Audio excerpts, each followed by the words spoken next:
Alors le skyr, une arnaque ou pas? Bienvenue sur la chaîne YouTube Cuisine Ophélie. L'essentiel pour mieux manger. Bonjour à tous. Alors gros débat sur le skyr, mode ou pas, arnaque ou pas, quel intérêt a-t-il par rapport aux autres produits laitiers, protéines, lipides, qu'en est-il réellement? Dans cette vidéo, je vous propose de faire un comparatif avec 5 produits laitiers.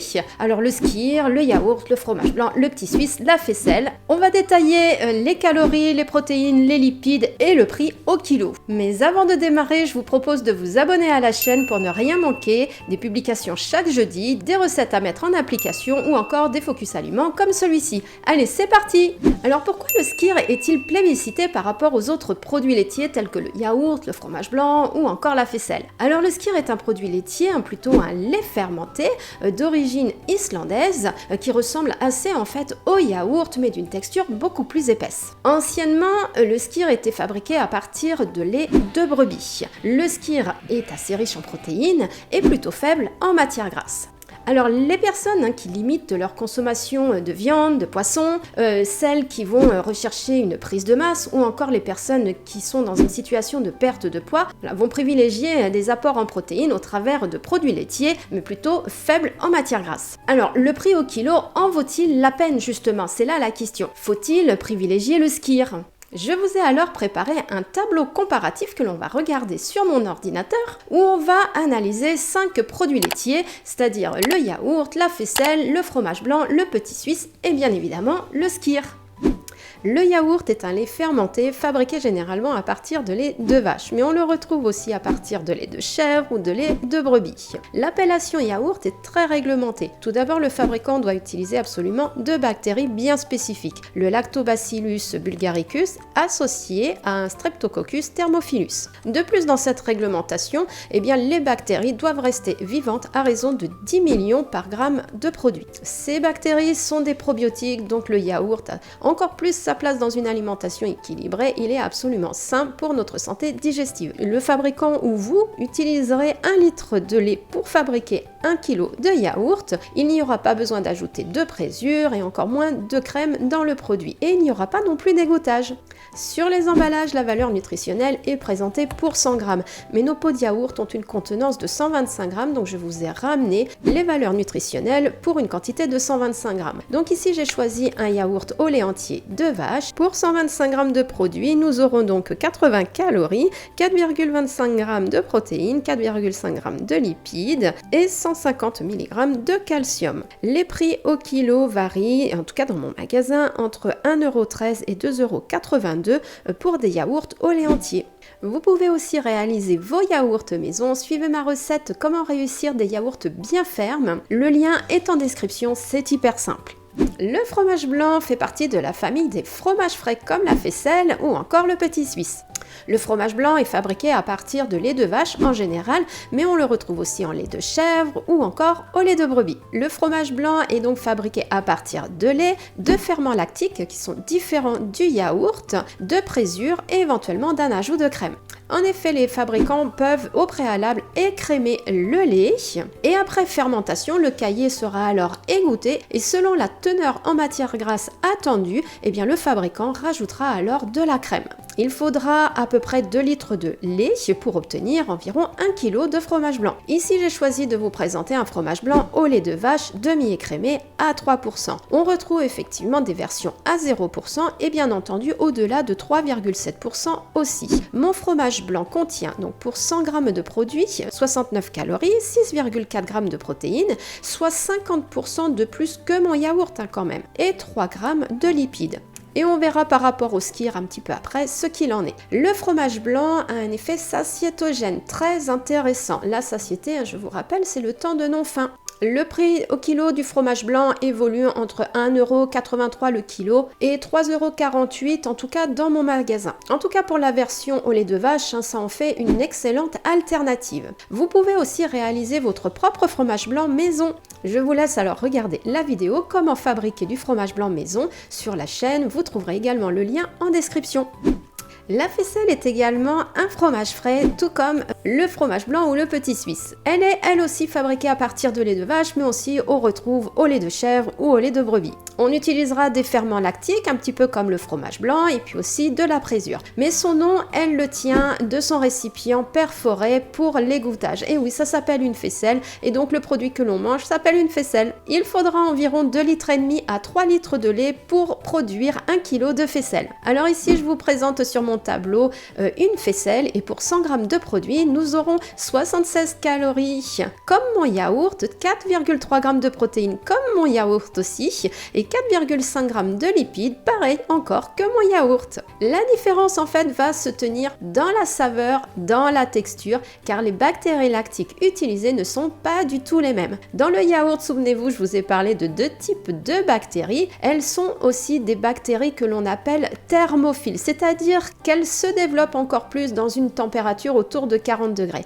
Mais ici, dans la faisselle, nous utilisons des bactéries lactiques un tout petit peu différentes que l'on appelle mésophiles. Et alors, elles s'éclatent à une température autour de 20 degrés. Alors que le yaourt, l'acidification peut se faire entre 4 et 8 heures, et bien la faisselle, nous aurons besoin de 24 heures à peu près à 20 degrés. D'où la saveur différente. Son prix sera un petit peu plus élevé que le yaourt, effectivement, ou encore que le fromage blanc, et cela se comprend bien évidemment par la quantité de lait que l'on utilisera pour fabriquer la faisselle, et puis bien évidemment les différentes étapes de fabrication, puisque 24 heures et un égouttage derrière, ça demande quand même un petit peu plus de temps. La faisselle sera aussi satiétogène que le fromage blanc, et ça c'est une bonne nouvelle. C'est une excellente alternative, on peut manger la faisselle aussi bien sucrée que salé. Certaines personnes vont mettre du sel, du poivre, de l'ail, du persil, etc. Dites-moi en commentaire, vous, comment vous appréciez manger la faisselle et si vous en consommez.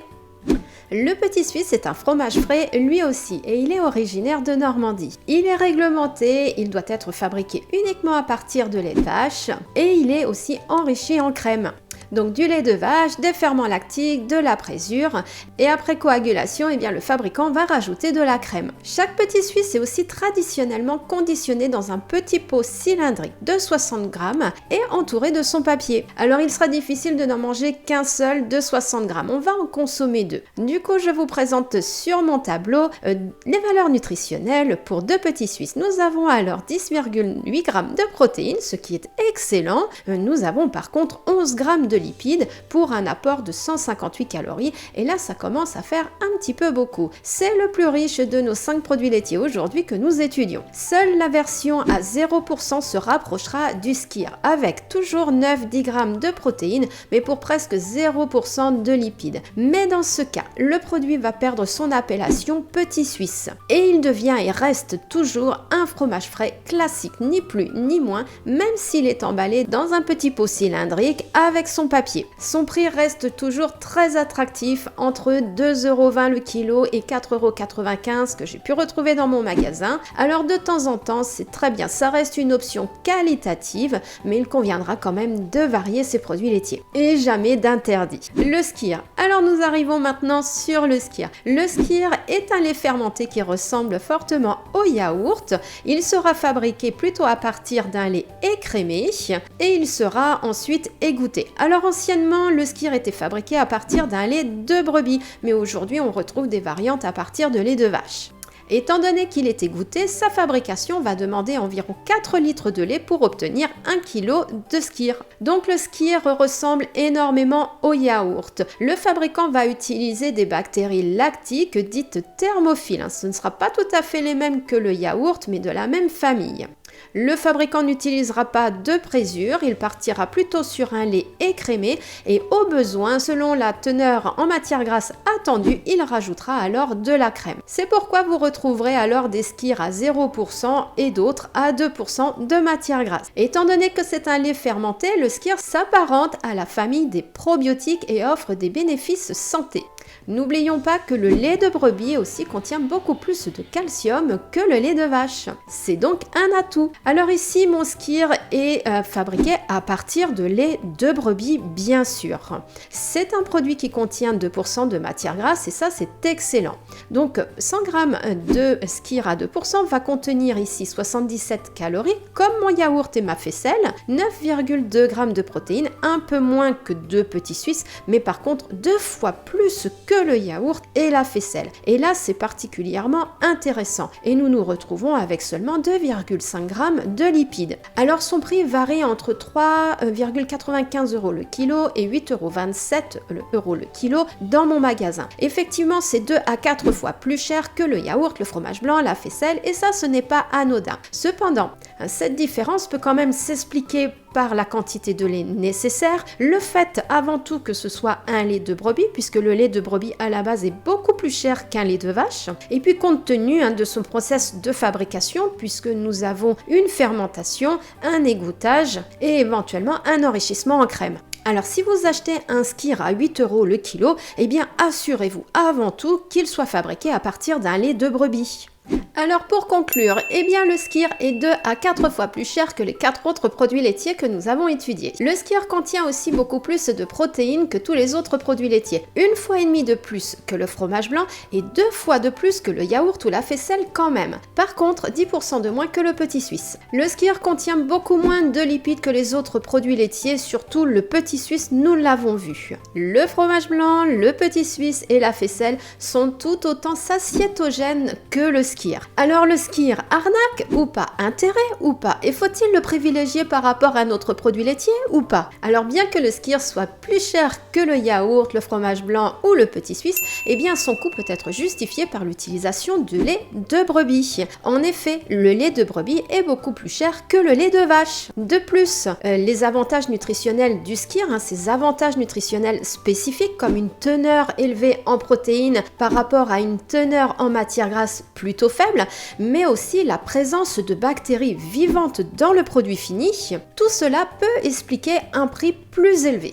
Alors bien sûr, si vous constatez que le fromage blanc vous offre les mêmes avantages à un coût inférieur, alors il serait logique de l'envisager comme un meilleur rapport qualité-prix.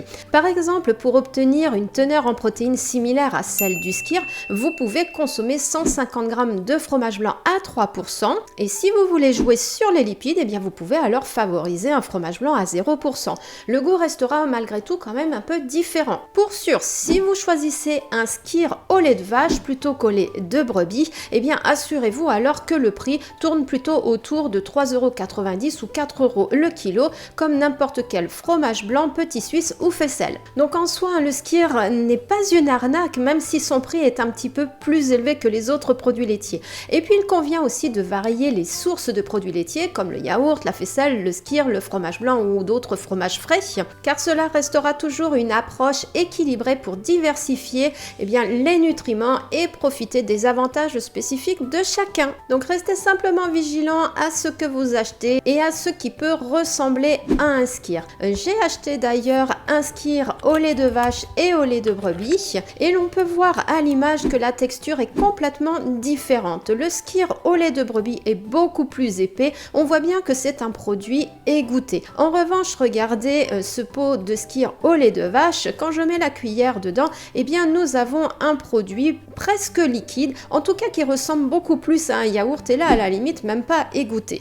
Et là quand on regarde en plus la liste d'ingrédients de ce produit, eh bien on remarque qu'il est fabriqué à partir d'un yaourt maigre. Ça veut dire donc un yaourt fabriqué à partir de lait de vache, donc les bactéries d'un simple yaourt, et maigre avec du lait écrémé, il sera légèrement égoutté derrière. Donc là ça va pas, on a un skyr qui est en fait du yaourt. Alors regardez bien mon écran, les différentes textures des skyrs, du fromage blanc, du petit suisse ou encore de la faisselle. On a vraiment des choses complètement différentes. Pour les produits à 0%, vérifiez bien l'absence totale d'amidon, de carragénane ou d'autres additifs qui n'ont absolument pas leur place dans un produit laitier. Cette vidéo s'est concentrée sur les produits laitiers et n'inclut pas de notions autour des boissons végétales. Cela fera l'objet d'une nouvelle séquence. Voilà, j'espère que cette vidéo vous permettra d'y voir plus clair autour des produits laitiers, en tout cas ces 5 produits laitiers, et je vous propose alors de passer en commentaire si vous avez besoin de précision. Enfin, pensez à vous abonner et à activer la cloche pour être notifié de toutes les publications chaque jeudi. Ça peut être des focus aliments comme celui-ci, ou alors des recettes à mettre en pratique, ou des infos diètes autour du poids. En attendant, je vous souhaite une très belle journée, un très bon appétit et je vous dis à très bientôt ici sur Cuisine Ophélie.